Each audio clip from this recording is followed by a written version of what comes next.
Hello दोस्तों, I hope आप सब अच्छे होंगे।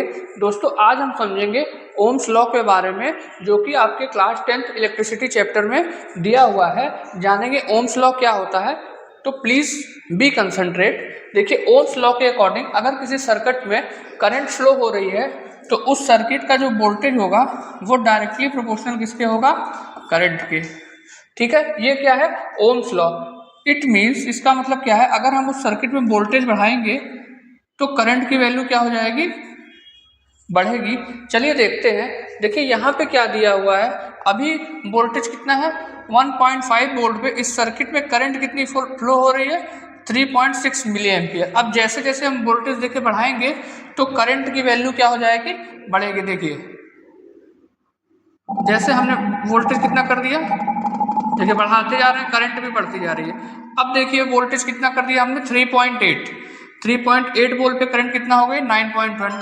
फिर से बढ़ाइए, देखिए फिर वोल्टेज कितना हो गया 4.4 पे करंट कितनी हो गई 10.6। फिर बढ़ाइए, देखिए जैसे जैसे वोल्टेज बढ़ाते जाएंगे करंट की वैल्यू क्या होती जाएगी, बढ़ती जाएगी। जैसे 7.1 वोल्ट पे करंट कितना फ्लो हो रहा है सर्किट में 17 मिली एम्पियर।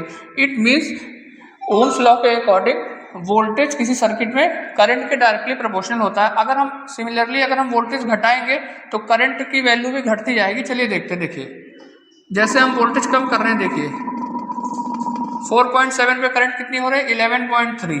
जैसे हम और वोल्टेज कम करेंगे 3.8 वोल्ट पे 9.1 मिली एम्पियर। अब देखिए जैसे जैसे हम वोल्टेज घटाते जा रहे हैं करंट की वैल्यू क्या होती जा रही है, घटती जा रही। यही ओम्स लॉ है। अब देखिए प्रोपोर्शनल साइन अगर हम हटाएंगे तो एक कांस्टेंट आता है आर, जिसे हम क्या बोलते हैं, रेजिस्टेंस। रेजिस्टेंस क्या होता है, अगर इस सर्किट में करंट फ्लो हो रही होगी तो उसे कोई रोकने का काम करेगा, जिसे हम क्या बोलेंगे, रेजिस्टेंस। अब देखिए R directly R equal to क्या हो जाएगा V अपॉन आई। देखिए यहाँ से अगर हम किसी एक पर्टिकुलर वोल्ट पे अगर इसको कांस्टेंट इसे फिक्स कर दे तो यहाँ से हमें क्या पता चलता है, R is inversely proportional to I। इसका मतलब अगर किसी सर्किट में किसी सर्किट का रेजिस्टेंस ज़्यादा है तो उसमें करंट कम फ्लो होगी।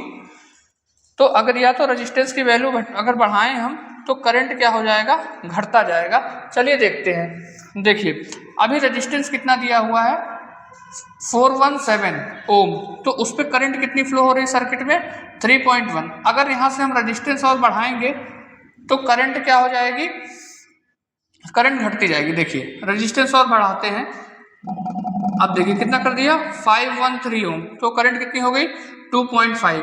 अगर हम रेजिस्टेंस और बढ़ाते जाएं तो करंट और कम होती जा रही है। और बढ़ाते हैं, देखिए करंट और कम हो गई। रेजिस्टेंस यहाँ पे हमने कहते हैं 1000 ओम पे करंट कितनी हो गई 1.3 मिली एम्पियर। अब सिमिलरली अगर हम रेजिस्टेंस को कम करेंगे तो करंट क्या हो जाएगी, हमारी बढ़ती जाएगी, क्योंकि रिलेशन कैसा है, इनवर्स रिलेशन है। तो चलिए रेजिस्टेंस को कम करके देखते हैं। देखिए रेजिस्टेंस घटा रहे हैं, करंट बढ़ती जा रही है। देखिए करंट की वैल्यू क्या हो रही है, बढ़ती जा रही है। यहाँ पे रेजिस्टेंस हमने कितना कर दिया, देखिए 530 ओम पे करंट कितनी फ्लो हो रही है 2.5 मिली एम्पियर। और रेजिस्टेंस कम करेंगे करंट और ऊपर जाएगी।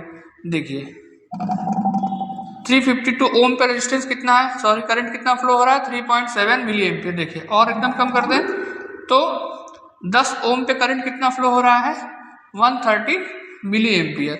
तो यही ओम्स लॉ है। ओम्स लॉ के अकॉर्डिंग किसी भी सर्किट में अगर करंट फ्लो हो रहा है तो उसका जो वोल्टेज होगा वो डायरेक्टली प्रोपोर्शनल टू किसके होगा, करंट के। ऐसी और अमेजिंग इन्फॉर्मेशन के लिए हमारे साथ जुड़े रहिए। Thank you everyone.